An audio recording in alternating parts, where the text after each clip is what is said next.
Welcome to Troweling Down, Biblical Archaeology for the 21st Century.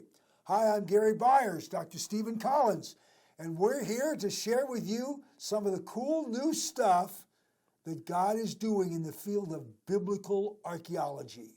And I think one of those cool new things today has to do with the Sodom Derangement Syndrome. Yes, we introduced this a few episodes ago. We did. And we're going to do number 3 today. There are 10 of these, and so we're just kind of hitting the highlights for these Troweling Down episodes. Now, the reason we're doing this is for those of you who got in late, and by the way, you want to go back and always look at the previous ones. But why do we call it Sodom Derangement Syndrome? Because people go crazy when the subject of Sodom is brought up. It's true. Sometimes they go crazy because they can't imagine that they ever even really existed. This is just Bible myths and legends. This is just stuff that we can't take seriously as history. And when you talk about it as history, they kind of go off the rails a little bit. But then there are those who want to put Sodom in a certain place where I think the Bible doesn't put it. And when we talk about putting Sodom where it belongs at the north end of the Dead Sea, then sometimes they get a little go a little off too, and then people suggest crazy places, like over there below Masada, where you have a bunch of marl deposits that look like ash, but they're not. But it's not ash; it's just natural lake deposits. They do have sulfur balls. Oh, they have sulfur balls. Yeah, they have sulfur balls over on the other side too. And so anyway, they're just crazy stuff, and people have even put submarines in the Dead Sea to go down and look for Sodom and Gomorrah down there, because I guess their idea was that there wasn't a Dead Sea there, and then Sodom was destroyed and the earth cracked open and created the Rift Valley in the Dead Sea and all that, which is basically nonsense. And so anyway, people have come up with all kinds of crazy stuff about where Sodom is located. I always suggest that if you want to know where a biblical city is located, it's probably a good idea to check the biblical text and really get to know it and understand it. Now, we will get there. We will get to the biblical text eventually, but in the first few of these, we're dealing with the ideas that are always put forth by some of our less biblically inclined colleagues who want to say that the book of Genesis is not history. You can't take it as history. The cities that are mentioned there, Sodom and Gomorrah and the other cities, it cannot be real. This is just some moralistic tale that some Judahite priest in the late Iron Age, sometime around the 6th century, maybe made up. And it's just a fanciful tale. It's fiction. Well, the problem with that is that anybody who says that doesn't really know what the geography of Genesis looks like. Yeah. I mean, if we're going to say Sodom and Gomorrah are mythical, is Babylon mythical? Is Nineveh mythical?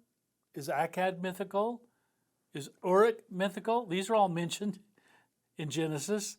Well, it sounds like all of those sites are real and the geography is real. So let's talk about, this is symptom number 3 of Sodom Derangement Syndrome, and we titled this series, Treating Sodom Derangement Syndrome. So if Sodom causes you to sort of, your brain to kind of smoke a little bit, then this is treatment for symptom number 3. Now, symptom number 3 goes like this: ignorance of or ignoring the non-etiological factual nature of the Abraham narratives, so that the history of it is essentially correct. The geography is certainly correct. And how do you treat this? Well, you treat it with a big, detailed dose of ancient Near Eastern geography compared with what's recorded in the biblical text, and the implications of all that for comprehending what I call a very layered historical geography of the book of Genesis. So let's see if we can cure this particular symptom by looking at the book of Genesis and talking about what's actually there. All right. So I often refer to these to the Bible narratives as serial geographies, and I talk about them as serial geographies because no story in the Bible is told, for the most part, without establishing place. Place is always very important. They went here and they did this. They were there and they did that. They went over here and they did something else. Place is very important as you track from character to character and event to event through the Bible. And so the biblical characters are moving across landscapes, often over vast distances, especially in the book of Genesis. And as their stories unfold, they can often cover vast territory. So I call it the primacy of place. And it is important, but not just in the Bible, but in other ancient Near Eastern works too.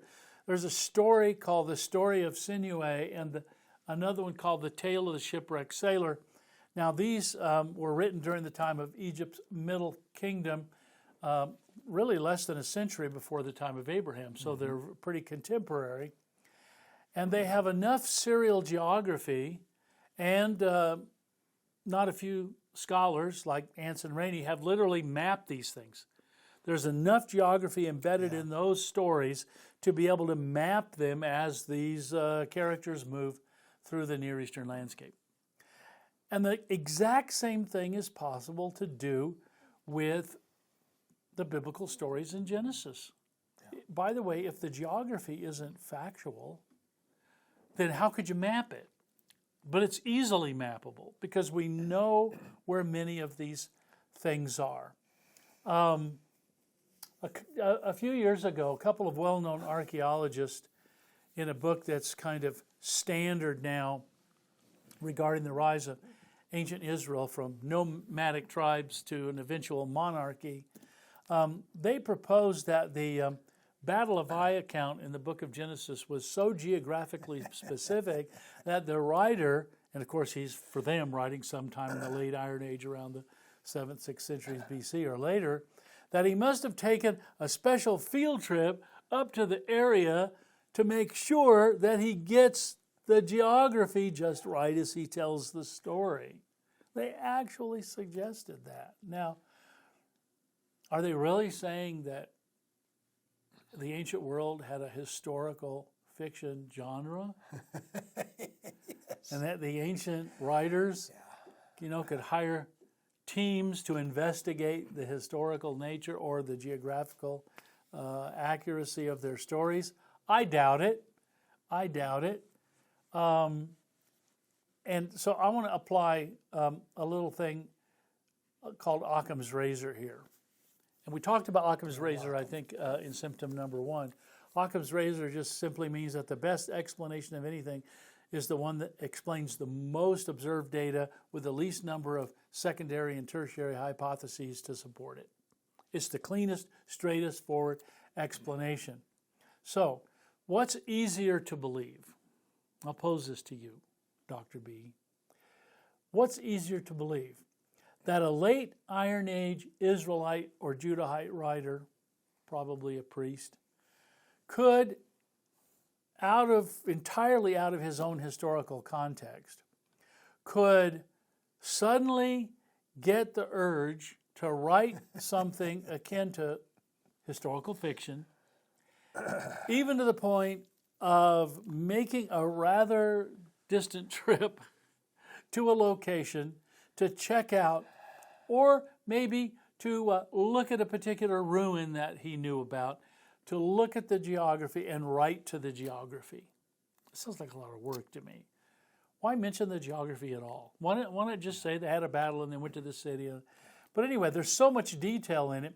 So what's harder to believe, that a Judahite priest in the late Iron Age would do that, or that some eyewitness of the Bethel Ai military campaign in the book of Joshua, maybe Joshua himself, composed his account in the style of 18th dynasty war narratives in Egypt, which he did.